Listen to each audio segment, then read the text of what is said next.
황동현의 시선집중 듣고 계시는 지금 시각 8시 13분 지나고 있습니다. 16강을 목표로 지금 대한민국 축구팀이 러시아에서 펼쳐진 이 월드컵에 참여를 하고 있는데요. 스웨덴과의 조별리그 첫 경기에서는 0대1로 졌습니다. 현재 3위에 머물러 있는데요. 내일 모레죠. 토요일 밤 12시 멕시코와의 2차전이 예정돼 있습니다. 앞으로 진행되는 이 2018 러시아 월드컵에 대한 어떤 관전 포인트, 그리고 또 우리 한국팀 멕시코와의 경기 그리고 이어서의 독일과의 경기의 이 전력들을 좀 분석해 보도록 하겠습니다. 최동호 스포츠평론가 연결돼 있습니다. 안녕하세요. 예, 안녕하세요. 네, 18일 날 이 스웨덴과의 경기부터 좀 이야기를 해볼까요? 우리 한국의 그 게임하는 방식 어떻게 보셨습니까? 이 신태용 감독이 나름 준비를 해서 이제 3백이 아닌 이 4-3-3 진영을 구사를 했고요. 네. 또 이제 이 손흥민 선수를 왼쪽 측면 공격수로 활용을 했는데 결국엔 다 실패를 했죠. 네. 이 스웨덴전의 교훈으로 스웨덴전의 교훈이라는 관점에서 보면은 멕시코전을 앞두고 있기 때문에 네. 아무리 월드컵에서 우리가 약체라고 하지만 우리도 우리만의 장점이 있거든요. 네. 근데 그게 뭐냐면은 스피드가 뛰어나고요. 또 이 손흥민, 황희찬이라는 이 유럽 무대에서 이 득점 랭킹에 올라 있는 공격수들이 있습니다. 네. 네, 그런데 스웨덴전에서는 우리가 다 수비 라인을 다 내려가지고 수비에 집중하다 보니까 이 손흥민 선수도 수비에 참가하느라 공격 기회를 잡지 못했고요. 네. 후방에서 제대로 공격수들에게 볼 연결이 잘 안 된 겁니다.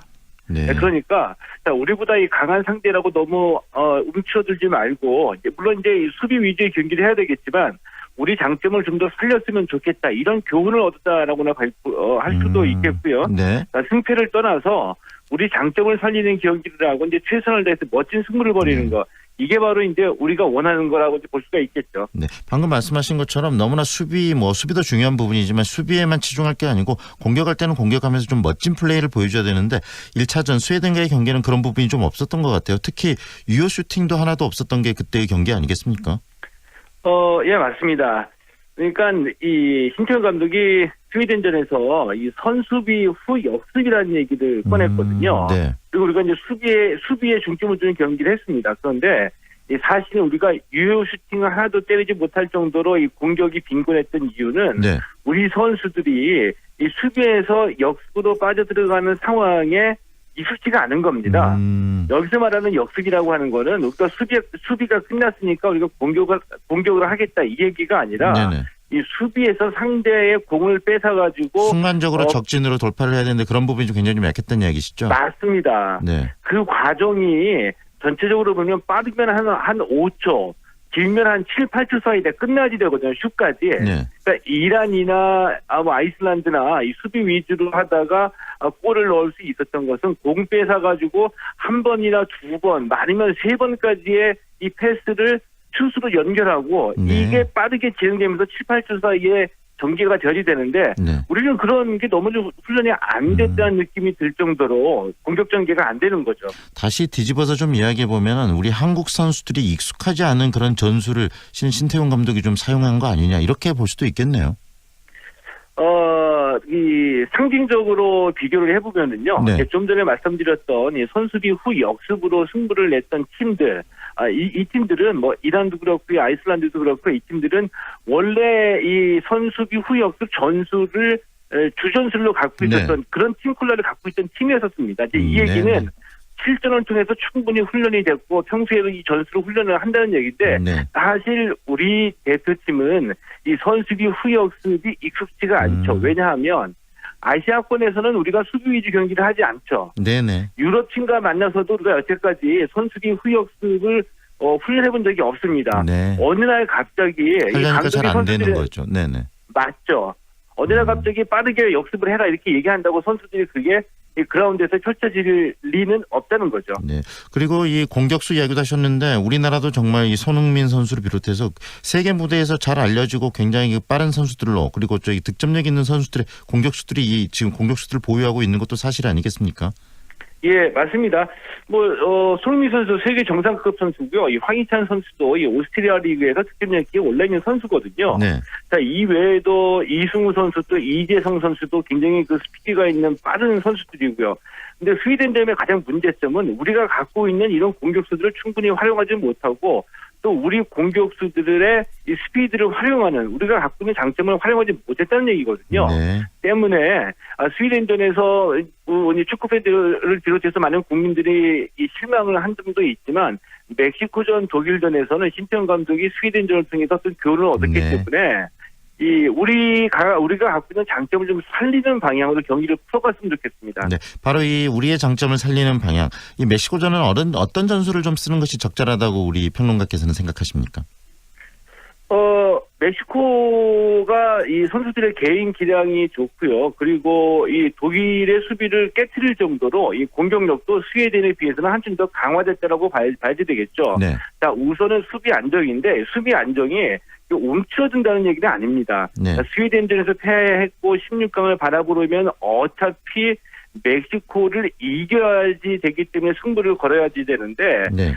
우리가 가장 잘하는 전술 그러니까 이 4-4-2나 4-2-3-1로 풀어가면서 이 측면 공격의 스피드를 살리는 쪽으로 경기를 풀어갔으면 좋겠고요. 네. 스웨덴전에서는 김신욱 선수가 높이의 위력을 발휘하지 못했는데 멕시코는 우리보다 평균 신장이 작습니다. 네. 때문에 이제 멕시코전에서는 김신욱 선수의 높이도 위력을 발휘할 것으로 예상이 되고요.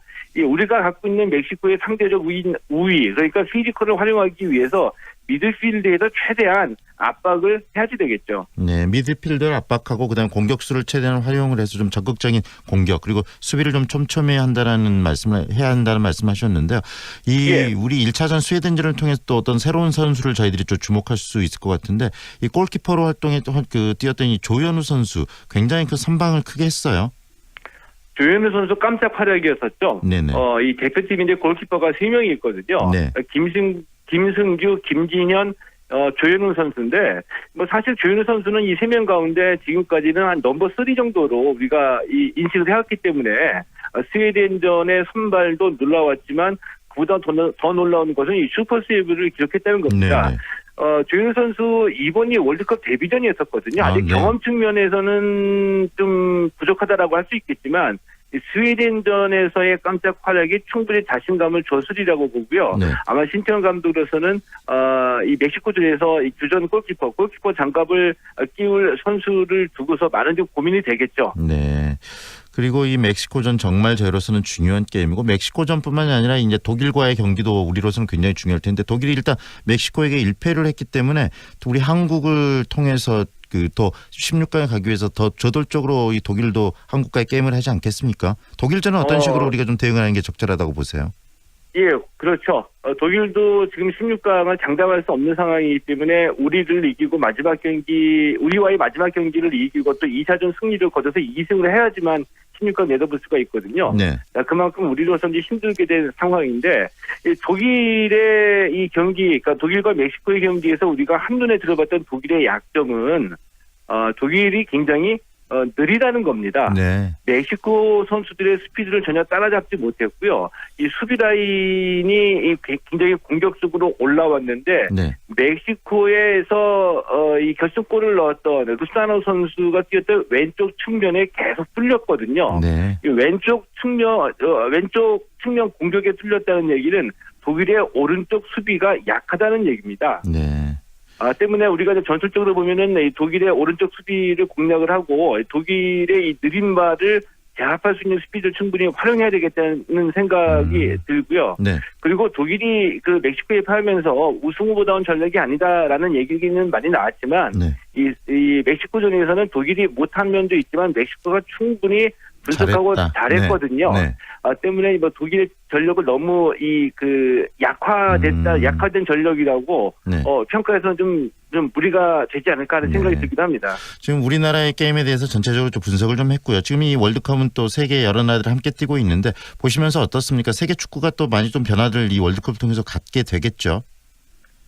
그렇죠. 이 월드컵이라는 무대가 항상 이 4년마다 열리면서 이 세계 축구의 흐름을 한번 뒤바꾸는 그런 계기가 되는 무대거든요. 네네. 그래서 이번 러시아 월드컵에서 가장 그 눈에 띄는 특징은 이 초반에서부터 이변이 많이 나왔죠. 네. 이 약팀이 강팀을 잡거나 비기는 경기가 많이 나왔거든요. 그러니까 이 약팀이 이길 수 있는 가장 그 중요한 원동력은 딱 두 개라고 말씀드릴 수가 있겠는데 네. 일단은 수비 안정이고요. 수비 안정하면서 전후반 45분 각각 이 90분 경기에서 최소한 3번 정도의 기회는 오는데 네. 이 3번 오는 기회를 카운터 어택으로 빠른 역습으로 연결해서 승부를 본다는 얘기입니다. 네. 자, 이런 팀들이 이 이란도 있었고요. 아이슬란드도 있었고요. 또 이 콜롬비아도 뭐 일본에 패했지만 일본도 콜롬비아를 이길 수 있었던 것도 뭐 이런 뭐 네. 승부의 결과라고 봐야 되겠죠. 네. 우리 평론가께서도 이런 어떤 객관적인 평론과 더불어서 또 주관적으로 가장 또 매력적인 팀이 있으실 것 같아요. 우리 평론가께서 보실 때 지금 월드컵에 참여하고 있는 팀들 중에서 가장 매력적인 팀, 이런 팀들의 이런 전술들이 마음에 든다, 이런 팀이 있다면 어떤 팀인지 소개도 좀 해주실까요? 가장 관심 있게 지켜보는 팀은 겨울 동화의 주인공이라고 세계적으로 관심을 모으고 있죠. 이 아이슬란드이고요. 네. 아이슬란드가 이 유로 대회에서 8강에 올라가는 이 그 작은 나라의 신화를 일으키기로 했는데 네. 과연 그 돌풍이 월드컵에서도 계속해서 이어질지 좀 관심이 가기도 하고요. 네. 또 한 가지는 이게 약간 좀 모순적인 얘기인데 우리와 같은 조에 있는 독일을 저는 가장 우승 후보로 보거든요. 네. 독일 같은 경우에는 그 레브 감독이 한 12년 동안 이 국가대표팀을 이끌면서 완전히 자신의 팀으로 만들었다는 그런 강점이 있고요. 뭐 네. 선수 개개인들도 다 훌륭하기 때문에 이 독일의 경기 자체는 뭐 승패를 떠나서 독일이 얼마나 수준 높고 조직력 있는 경기를 하느냐를 지켜보는 것도 뭐 월드컵의 재미라고 볼 수가 있습니다. 네. 오늘 말씀 여기까지 듣겠습니다. 고맙습니다. 예, 고맙습니다. 지금까지 2018 러시아 월드컵 관전 포인트를 좀 짚어봤습니다. 최동호 스포츠 평론가와 함께했습니다.